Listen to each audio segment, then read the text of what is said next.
Hello students. तो चलिए भैया आज से स्टार्ट करते हैं हम ऑर्गेनिक केमिस्ट्री, जिसमें हम स्टार्ट करने वाले हैं आज जनरल ऑर्गेनिक केमिस्ट्री, जिसको जाना जाता है जीओसी के नाम से। तो चलिए स्टूडेंट्स, 11th क्लास में हम दोबारा से आ गए हैं आपके लिए ऑर्गेनिक केमिस्ट्री लेकर। तो चलिए स्टार्ट करते हैं हमारा chapter, that is general organic chemistry. सबसे पहले जान लेते हैं ऑर्गेनिक केमिस्ट्री क्या है। उससे पहले what do we mean by organic compounds. भाई ऑर्गेनिक कंपाउंड्स का क्या मतलब है हमारे लिए। ऑर्गेनिक कंपाउंड्स, तो बेसिकली यदि मैं ऑर्गेनिक कंपाउंड के नाम से ही पहचाने तो ऑर्गेनिक में देखिए एक वर्ड आता है ऑर्गन। क्या आता है? ऑर्गन, जैविक जिसको बोलते हैं। तो पहले ये जाना जाता था ऐसे कंपाउंड्स जो कंपाउंड जीवों से निकल सकते हैं, मींस जिन कंपाउंड्स को हम लिविंग बीइंग से बना सकते हैं, लिविंग बीइंग से ही वो मिलेंगे, जैसे प्लांट से मिलेंगे, एनिमल से मिलेंगे, या किसी दूसरे ऑर्गेनिज्म से हमें जो कंपाउंड्स मिलेंगे they are known as organic compounds. ऐसा पहले मतलब पुराने समय में ऐसा जाना जाता था। अब बताइए भाई, यदि लिविंग बीइंग से वो कंपाउंड हमें मिलेंगे, इसका मतलब हम तो उनको नहीं बना सकते लैब के अंदर। तो पहले ये सोचते थे लोग पुराने जमाने में कि जो ऑर्गेनिक कंपाउंड है ना, उनको कोई ना वाइटल फोर्स बनाती है। एनी वाइटल फोर्स मींस कोई अदृश्य शक्ति है, जैसे भगवान है, परमात्मा है, गॉड है, या जिसको प्रकृति लगा लीजिए, आप कुछ लगा लीजिए, वही ऑर्गेनिक कंपाउंड को बना सकता है। हम लैब में ऑर्गेनिक कंपाउंड को नहीं बना सकते। ऐसा कौन बोल रहा था? वाइटल फोर्स थ्योरी बोल रही थी कि लैब में ऑर्गेनिक कंपाउंड को नहीं बनाया जा सकता। लेकिन फिर एक साइंटिस्ट आता है जिसका नाम है बच्चे होलर। क्या नाम है भाई जिसका? होलर। ठीक है, बंदे का नाम है holer.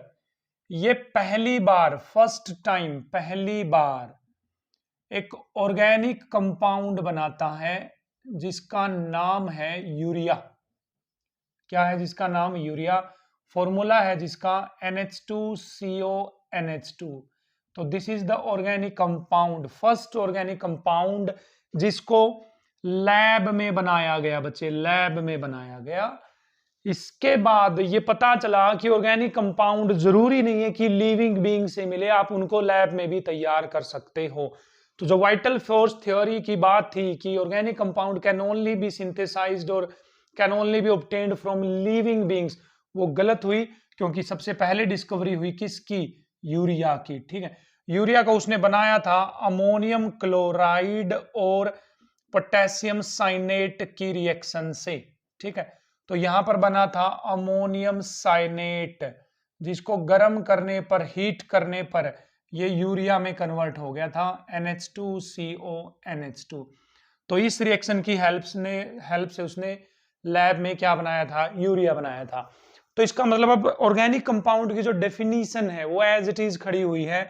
What do we mean by organic compound, हमारा क्या मतलब है ऑर्गेनिक कंपाउंड से? तो सुन लीजिए भाई, ऐसे कंपाउंड जिनके अंदर कार्बन मिलता है आपको, और कार्बन के साथ साथ कोई दूसरा atom like sulphur, nitrogen, phosphorus, oxygen, chlorine वगैरह भी यदि मिले किसी कंपाउंड में, तो वो ऑर्गेनिक कंपाउंड कहलाते हैं।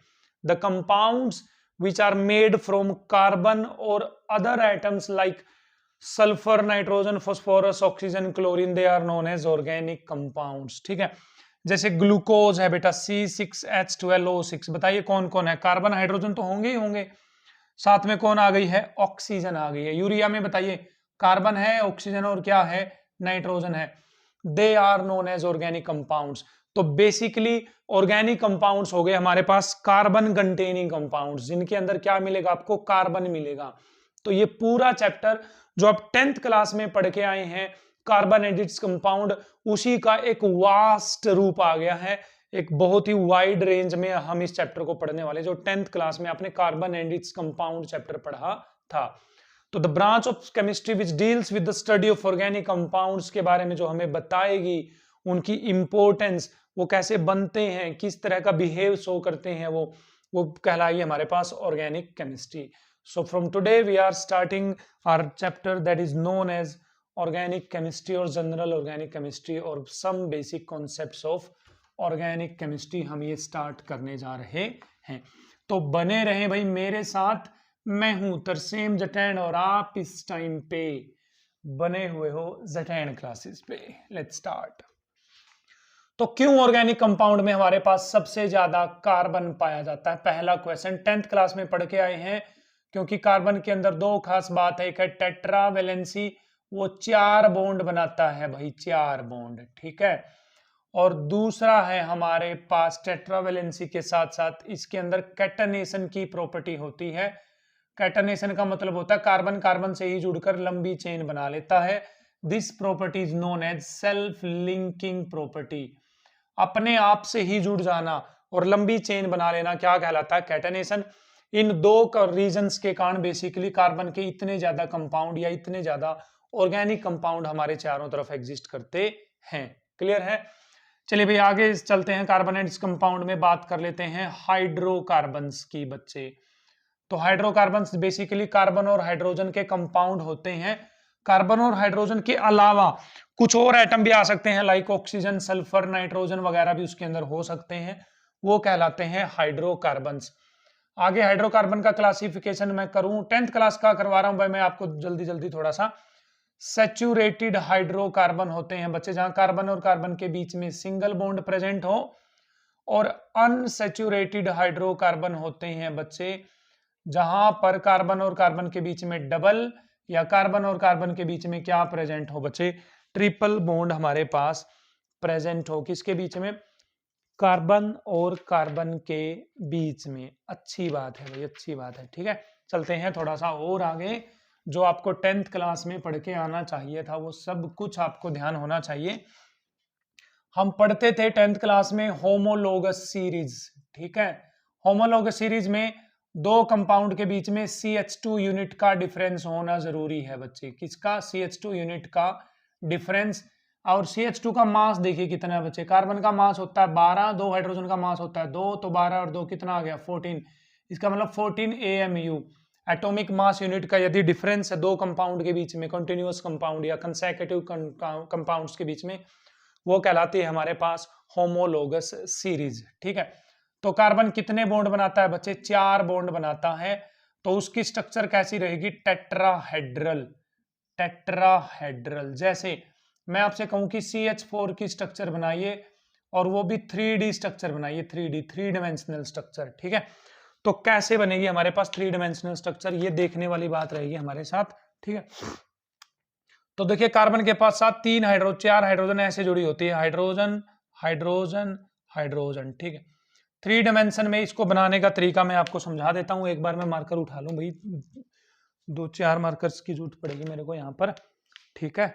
रुक जाइए बस। मान लीजिए मेरे पास 4 हाइड्रोजन है, ये चारों की 4 क्या है? हाइड्रोजन, ठीक है। ये चारों की 4 हाइड्रोजन है। तो ये ऐसे अटैच होंगे आप कार्बन में कुछ इस तरह से। देखिए ये टेट्राहेड्रल स्ट्रक्चर है बच्चे। ये क्या है? 3 डायमेंशन में देखिए क्या है, ये हमारे पास टेट्राहेड्रल स्ट्रक्चर है, ठीक है, ऐसे। तो इसको ड्रॉ करने का, बोर्ड पे ड्रॉ करने का क्या कैसे किया जाएगा? ये जो मैंने पकड़ रखा है ये तो है कार्बन, देखिए ये तो है कार्बन। ये एक हाइड्रोजन आपकी तरफ है, देखो आपकी तरफ, देखो ऐसे घुमाऊं तो ये आपकी तरफ है हाइड्रोजन, आपकी तरफ, तो आपको गाड़ी दिखेगी। तो जो आपकी तरफ हाइड्रोजन है बच्चे उसको आप बनाएंगे डार्क लाइन से, देखिए इस तरह से, डार्क लाइन से जो आपकी तरफ हाइड्रोजन है, ठीक है। एक हाइड्रोजन आपसे दूर है, देखो ये वाली हाइड्रोजन आपसे दूर है, बोर्ड के अंदर है ना ये वाली हाइड्रोजन, बोर्ड के अंदर। तो इसको बनाएंगे आप डैश लाइन से। कैसे बनाने वाले हो इसको? डैश लाइन से, ऐसे dash dash dash dash dash dash dash dash dash, है ना, ठीक है। एक हाइड्रोजन, 2 हाइड्रोजन और 2 बची ये हाइड्रोजन, ये एक प्लेन में है, देखो बिल्कुल आगे पीछे एक दूसरे के। तो इसको सिंपल बॉन्ड लाइन से बनाएंगे आप, सिंपल बॉन्ड लाइन से, ठीक है। तो ये तो आ गई है आपकी तरफ, ऑब्जर्वर की तरफ है ये वाली हाइड्रोजन। तो ये क्या है? अवे, आपसे दूर। और ये क्या है बच्चे? बोर्ड के प्लेन में, प्लेन ऑफ बोर्ड के अंदर। तो ये है हमारे पास 3D स्ट्रक्चर कि बॉन्ड जो 4 बनाएगा कार्बन हमारे पास, कितने बॉन्ड बनाने वाला है? 4 बॉन्ड। तो उसकी 3D स्ट्रक्चर किस तरह से ड्रॉ की जा सकती है। तो ऐसे आप ड्रॉ करेंगे, ये हाइड्रोजन आपकी तरफ, ये आपसे दूर, ये दोनों प्लेन में। कई बुक्स इसको डार्क न दिखाते हुए सीधा ऐसे भी दिखा देती हैं, ऐसे भी, तो उसमें कंफ्यूजन होने की जरूरत नहीं है आपको, ठीक है। अच्छी बात है भाई। आगे बढ़ते हैं हम इसी को थोड़ा सा और आगे बढ़ाते हुए चैप्टर को सम बेसिक कॉन्सेप्ट में थोड़ा सा और आगे बढ़ लेते हैं। आपको पता होनी चाहिए बच्चे कार्बन की हाइब्रिडाइजेशन। क्या पता होनी चाहिए कार्बन की हाइब्रिडाइजेशन? याद रखेंगे, यदि कार्बन ने चारों बॉन्ड सिंगल बना रखे हैं, चारों बॉन्ड सिंगल, तो उसकी हाइब्रिडाइजेशन होगी sp3। यदि कार्बन ने एक बॉन्ड भी कहीं पर डबल बॉन्ड बना रखा है, देखिए डबल बॉन्ड है ना, डबल आ गया, तो इसकी हाइब्रिडाइजेशन होगी sp2। यदि कार्बन ने कहीं पर ट्रिपल बॉन्ड बना रखा है बच्चे, ट्रिपल बॉन्डेड कार्बन की हाइब्रिडाइजेशन होती है sp। क्या होती है? sp। तो चलिए आपसे पूछूं मैं किसी कार्बन की hybridization, CH3 CH CH3 then CH2 CH double bond CH single bond CH2C triple bond CH, ठीक है।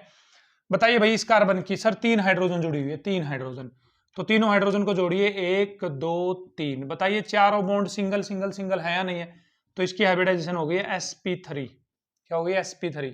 इस कार्बन की बताइए, इस कार्बन की बोलो, चारों bond single single single single, तो इस कार्बन की हाइब्रिडाइजेशन हो गई है sp3।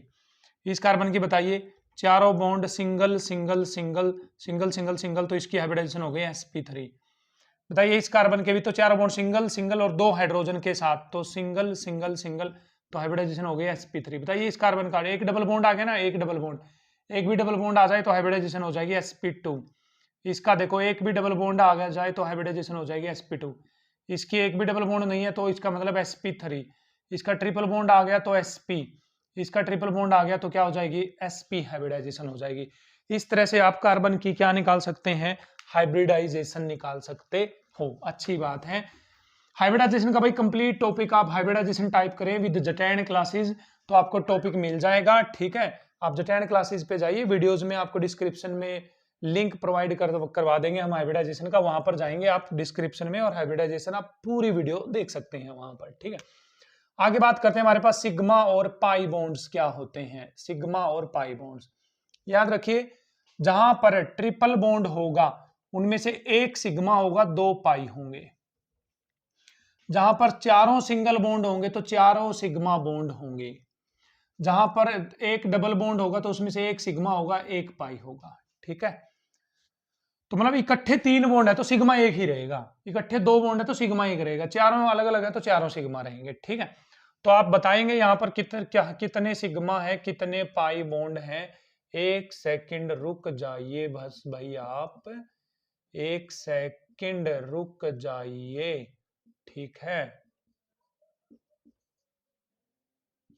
बताइए कितने सिग्मा कितने पाई, बोलिए। ये तो सिंगल बॉन्ड है तो सिग्मा, ट्रिपल बॉन्ड आ गया तो 1 सिग्मा 2 पाई, ये sigma sigma, 1 sigma 1 pi, sigma sigma sigma sigma sigma sigma sigma sigma sigma sigma sigma, ठीक है।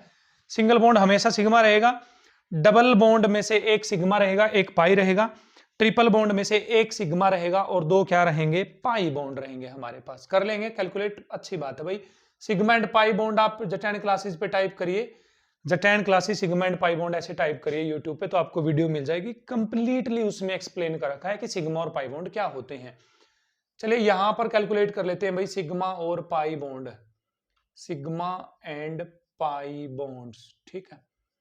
तो यहाँ double bond double bond double bond लगा देता हूं। बताइए सिंगल है तो सिग्मा, सिंगल है तो सिग्मा, सिंगल है तो सिग्मा, सिंगल है तो सिग्मा, सिंगल है तो सिग्मा, सिंगल है तो सिग्मा, सिंगल है तो सिग्मा, डबल है तो 1 सिग्मा, सिंगल है तो सिग्मा, डबल है तो 1 सिग्मा, सिंगल है तो सिग्मा, सिंगल है तो सिग्मा, डबल, ये डबल आ गया तो पाई, डबल आ गया तो पाई, डबल आ गया तो पाई। अब आप काउंट अपने आप से कर लेंगे कि इसमें कितने सिग्मा और कितने पाई बॉन्ड है हमारे पास। अच्छी बात है भाई, कर लेंगे, ठीक है। चलिए ये डिटेल में नहीं बता रहे हैं आपको, क्योंकि हम केमिकल बॉन्डिंग में जाइए आप जटैन क्लासेस पे, वहां पर सर्च कर सकते हैं जाकर कि सिग्मा और पाई बॉन्ड किस तरह से कैलकुलेट की जाते हैं, उसका लिंक आपको डिस्क्रिप्शन में मिल जाएगा, ठीक है।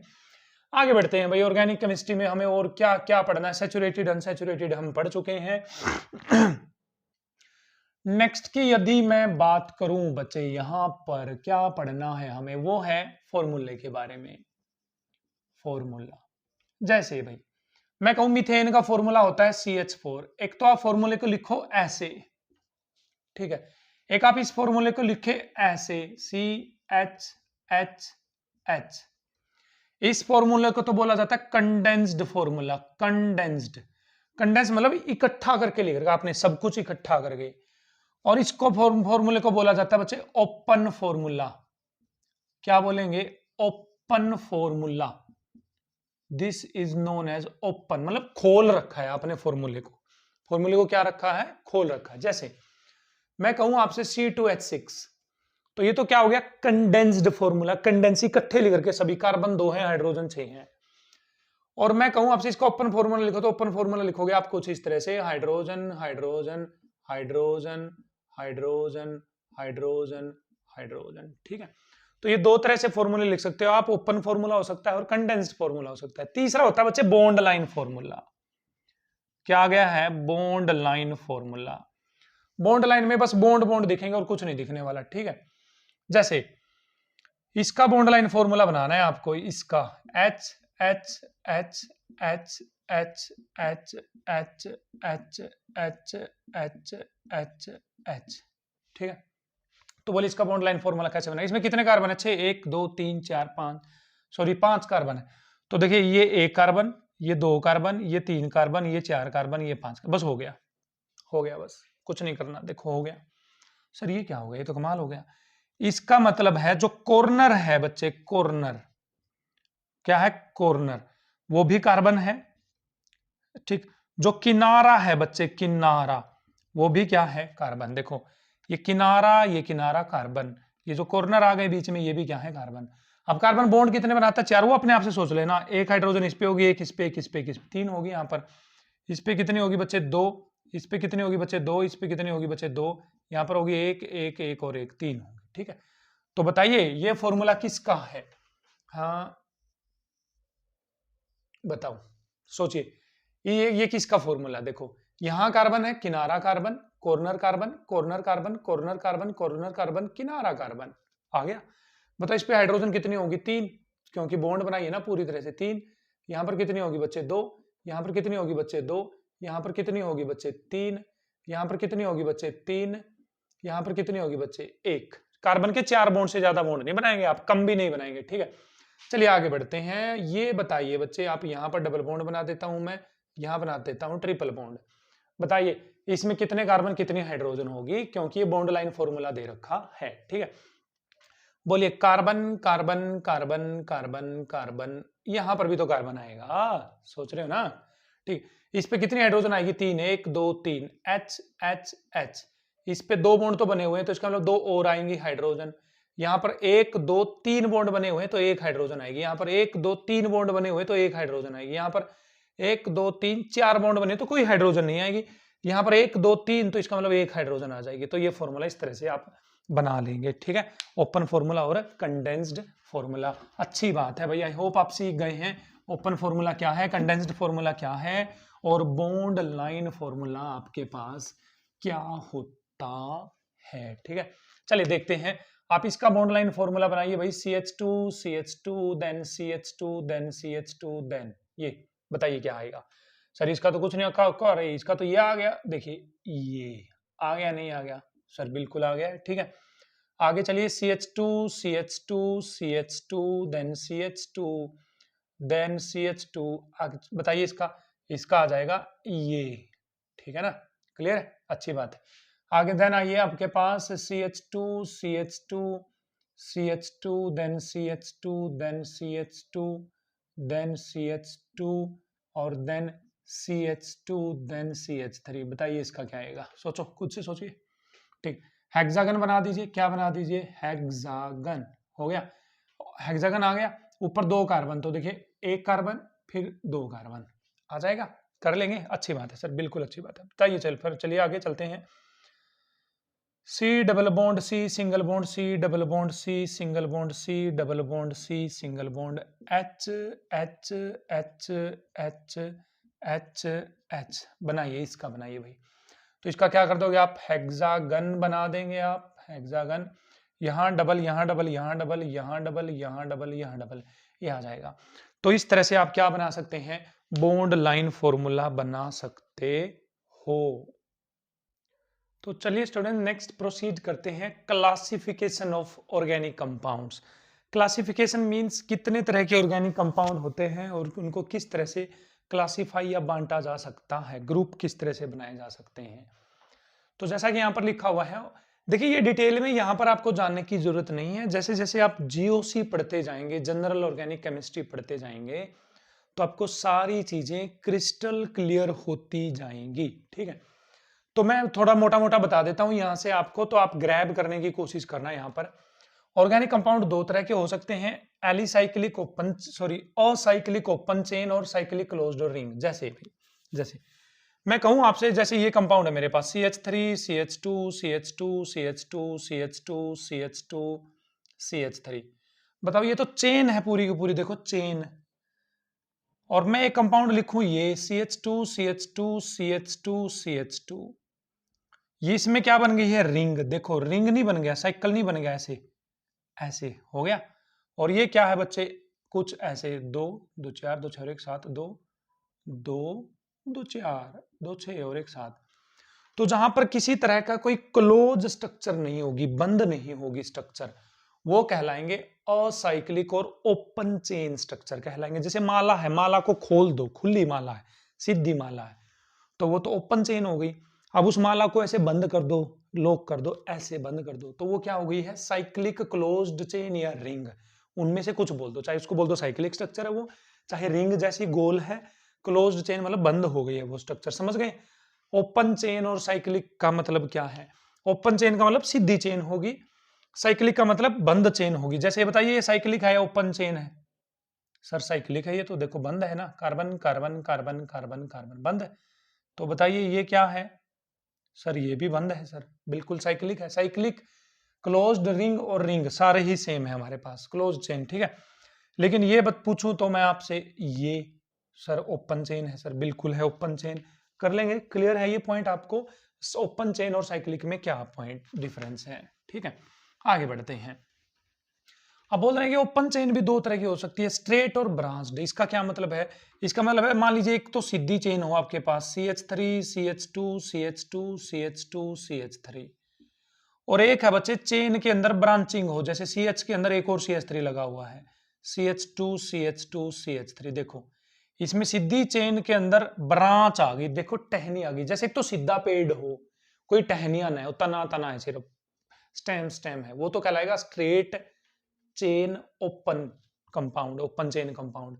ब्रांच का मतलब जिसमें ब्रांचिंग आ जाएगी, क्या जाएगी, ब्रांचिंग। बताइए इसमें कोई ब्रांचिंग है, तो आंसर आएगा नहीं, कोई ब्रांचिंग नहीं। देखो सीधी है, सीधी सीधी सीधी सीधी सीधी, लेकिन इसमें ब्रांचिंग है क्या, चेक करना, टेंटने टेंटने, हाँ सर इसमें ब्रांचिंग है, carbon carbon carbon carbon carbon carbon carbon carbon carbon, branching है। समझ गए हैं ब्रांच चेन और स्ट्रेट चेन का मतलब क्या है, बिल्कुल सीख गए हैं सर, हम अच्छे से क्लियर हो गए। चलिए साइक्लिक में अब दो तरह में से डिफाइन करते हैं, होमोसाइक्लिक और हेटेरोसाइक्लिक। इसका क्या मतलब है, देखो होमोसाइक्लिक का मतलब है जब रिंग के अंदर एक तरह के कंपाउंड का एटम हो, जैसे carbon carbon carbon carbon carbon carbon, एक ही तरह के हो, लेकिन ये यदि रिंग के अंदर कोई दूसरा एटम घुस गया, जैसे ऑक्सीजन घुस गई बीच में, फिर आ गया कार्बन, फिर आ गया carbon carbon carbon carbon carbon, तो देखो यदि एक ही तरह के एटम है रिंग के अंदर तो है वो होमोसाइक्लिक। यदि एक से ज्यादा तरह के आ जाए, जैसे यहां पर ऑक्सीजन भी आ गई बीच में और कार्बन भी आ गया, तो है वो बच्चे हेटेरोसाइक्लिक। तो बताइए बेंजीन होमोसाइक्लिक है या हेटेरोसाइक्लिक, आपको बताना है। देखिए कॉर्नर हमेशा कार्बन होगा, दूसरे एटम को स्पेसिफिकली डिफाइन किया जाएगा। देखो यहां पर carbon carbon carbon carbon carbon carbon, तो बेंजीन क्या है, होमोसाइक्लिक है, क्योंकि सारे एलिमेंट एक जैसे हैं इसके अंदर एटम। लेकिन यदि मैं आपसे कहूं कि ये बताइए कैसा है होमोसाइक्लिक का, तो आप कहोगे हेटेरो, क्योंकि ये कार्बन ये कार्बन ये कार्बन ये कार्बन ये कार्बन, इनसे अलग कौन आ गया, नाइट्रोजन, तो इसका मतलब ये हेट्रोसाइक्लिक कंपाउंड है बच्चे। क्या है ये? हेट्रोसाइक्लिक कंपाउंड है। क्लियर है चीजें आपको? होमोसाइक्लिक का मतलब एक ही तरह के एटम हो रिंग के अंदर, ठीक है। हेट्रोसाइक्लिक का मतलब अलग अलग तरह के एटम आ जाएं, ठीक है। तो बताएंगे आप यहां पर, मैं आपसे कहूं यदि कि sulphur sulphur sulphur sulphur sulphur sulphur sulphur sulphur, ये बताइए, 2 2 4 2 6 2 8, बताइए होमोसाइक्लिक है हेट्रोसाइक्लिक? तो आपका आंसर आना चाहिए होमोसाइक्लिक। लेकिन मैं यदि सल्फर की जगह यहाँ पर ऑक्सीजन लगा दूं तो क्या बन गया? हेट्रोसाइक्लिक। यहां मैं नाइट्रोजन लगा दूं तो भी क्या हो गया है? हेट्रोसाइक्लिक। समझ गए हैं? अच्छे तरह से समझ गए सर। अब होमोसाइक्लिक भी दो तरह का होता है, एलिसाइक्लिक और एरोमेटिक। इसका क्या मतलब है? देखिए, एलिसाइक्लिक और एरोमेटिक का मतलब है, एलिसाइक्लिक का मतलब होता है सिंपल ये वाली चेन, देखो सिंपल, ना कहीं पे डबल बॉन्ड वगैरह दिख रहा है तुम लोगों को, कुछ नहीं। लेकिन एरोमेटिक का मतलब है बच्चे यहाँ पर डबल बॉन्ड आ जाएंगे इसके अंदर, देखो डबल बॉन्ड इस तरह से, एक छोड़ के एक एक डबल बॉन्ड। देखो एक छोड़ के आ रहा है ना, एक छोड़ के आ रहा है, नहीं आ रहा? बिल्कुल आ रहा है सर, एक छोड़ के एक डबल बॉन्ड आ रहा है ना? ठीक, आ रहा है नहीं आ रहा? सर बिल्कुल आ रहा है। यदि यहाँ पर एक छोड़ के डबल बॉन्ड नहीं आ रहा तो है एलिसाइक्लिक। यदि एक छोड़ के एक छोड़ के डबल बॉन्ड आ रहा है तो है एरोमेटिक। क्या है? एरोमेटिक। तो बताइए भैया आप, ये एलिसाइक्लिक है एरोमेटिक है? तो आंसर आएगा एलिसाइक्लिक। तो आपसे पूछूं मैं, ये बताइए एलिसाइक्लिक है या एरोमेटिक? तो आपका आंसर आएगा एरोमेटिक वाले में चले जाएंगे आप। कहां चले जाएंगे? एरोमेटिक। हालांकि एरोमेटिक कंपाउंड हम डिटेल्स में पढ़ेंगे, जनरल ऑर्गेनिक केमिस्ट्री में बहुत अच्छे से पढ़ेंगे भैया। आपको एरोमेटिक कंपाउंड में किसी भी तरह का कोई भी डाउट नहीं रहेगा। हम जैसे जैसे हम यूनिट में प्रोसीड, बस आपको बने रहना है मेरे साथ। आपकी जो ऑर्गेनिक केमिस्ट्री है वो सबसे स्ट्रॉन्ग पोर्शन हो जाएगी यदि आप लगातार मेरी वीडियोस देखेंगे तो, ठीक है। अच्छी बात है। हालांकि एरोमेटिक है नहीं कंपाउंड, लेकिन एरोमेटिक में जनरली पहचान बता रहा हूं आपको, ऐसे ऐसे होते हैं, ठीक है। अच्छी बात है भाई। चलिए, फिर एरोमेटिक दो तरह के होते हैं, बेंजीनोइड, नॉन बेंजीनोइड। बेंजीनोइड का मतलब है ऐसे एरोमेटिक कंपाउंड जिनमें बेंजीन मिलेगा आपको। क्या मिलेगा? जिनमें पक्का ये बेंजीन पक्का दिखेगा आपको। नॉन बेंजीनोइड एरोमेटिक है जिसमें आपको बेंजीन नहीं दिखेगा, ठीक है। क्लियर है? डिटेल में यहां आपको मैं करवा भी नहीं सकता और आपको समझ में भी नहीं आएगा, आपको समझ में भी नहीं आएगा। आई होप कि आप समझ रहे हो भाई, ठीक है। जो मैं कहना चाहता हूं समझ रहे हो तो बताएं कमेंट में कि हाँ सर हम समझ रहे हैं, ठीक है। तो बात कर लेते हैं हेट्रोसाइक्लिक। ये तो समझ गए थे हेट्रोसाइक्लिक में क्या होगा। एलिसाइक्लिक और एरोमेटिक का मतलब है, एलिसाइक्लिक का मतलब है, मान लीजिए यहां पर आ गया, देखो कार्बन कार्बन कार्बन, देखो सारे सिंगल बॉन्ड है, यहां पे हेट्रो एटम आ गया, मतलब कार्बन को छोड़कर कोई और आ गया, तो एलिसाइक्लिक हेट्रोसाइक्लिक कहलाएंगे, एलिसाइक्लिक हेट्रोसाइक्लिक कहलाएंगे, ठीक है। जैसे ये बताइए एलिसाइक्लिक हेट्रोसाइक्लिक है या नहीं है? बोलो, इसमें डबल बॉन्ड वगैरह तो नहीं दिख रहे। ये क्या है? एलिसाइक्लिक हेट्रोसाइक्लिक है, ठीक है। एरोमेटिक हेट्रोसाइकिल का मतलब है, देखिए जैसे अब देखो, इसको देखो भैया आप ध्यान से, ठीक। बताइए हेट्रोसाइक्लिक है या नहीं है? एरोमेटिक भी है या नहीं? देखो एक एक छोड़ के डबल बॉन्ड आ रहा है, नहीं आ रहा? बिल्कुल है भाई। तो ये कहलाएंगे। तो इस तरह से हम क्लासिफाई कर सकते हैं ऑर्गेनिक कंपाउंड्स को। ये नीचे वाले आई होप आपको अच्छे से क्लियर नहीं हुए होंगे, मुझे ऐसा लग रहा है, तो कोई टेंशन मत लीजिए। आपको होमोसाइक्लिक, हेट्रोसाइक्लिक, साइक्लिक और असाइक्लिक के बीच में क्या डिफरेंस है ये अच्छे से क्लियर हुआ होना चाहिए। तो आज के वीडियो लेक्चर में हमने स्टार्ट किया है ऑर्गेनिक केमिस्ट्री को। तो भाई ऑर्गेनिक केमिस्ट्री की हर एक वीडियो, टाइम पास बिल्कुल भी नहीं किया जाएगा किसी भी वीडियो के अंदर, टाइम वेस्ट नहीं किया जाएगा बिल्कुल भी, और कोई टॉपिक नहीं छोड़ा जाएगा आपका। आप चाहे बोर्ड की तैयारी कर रहे हैं, चाहे आप कंपटीशन की तैयारी कर रहे हैं, हर लेवल की वीडियो हम ऑर्गेनिक केमिस्ट्री पे बनाने जा रहे हैं, ठीक है। पूरी वीडियो मिलेगी आपको ऑर्गेनिक केमिस्ट्री की, हर टॉपिक की बहुत अच्छे से क्लियर करवाया जाएगा। जिस तरह से क्लास में आपको समझाया जाता है उससे भी अच्छे से कोशिश करेंगे हम आपको समझाने की। बस आप बने रहना है, आपको मेरे साथ ऑर्गेनिक केमिस्ट्री में हर आने वाली वीडियो देखनी है। इससे नेक्स्ट वीडियो जो आपको मिलने वाली है वो होगी IUPAC नेमिंग में, जिसके अंदर फंक्शनल ग्रुप वगैरह सब कुछ डिस्कस किया जाएगा डिटेल में। तो बने रहें मेरे साथ जटैन क्लासेस पे। और भाई क्योंकि आज हमने ऑर्गेनिक केमिस्ट्री स्टार्ट कर दी है तो आपका ये फर्ज बनता है कि आप अपने दोस्तों के साथ, अपने जो स्कूल में पढ़ने वाले बच्चे हैं उनके साथ ये ऑर्गेनिक की वीडियो जरूर शेयर करें, ताकि उनको भी ऑर्गेनिक से डर ना लगे और वो भी ऑर्गेनिक केमिस्ट्री को मेरे साथ आपकी तरह एंजॉय कर सकें। तो देखते रहे मेरे साथ ज़ेटैन क्लासेस।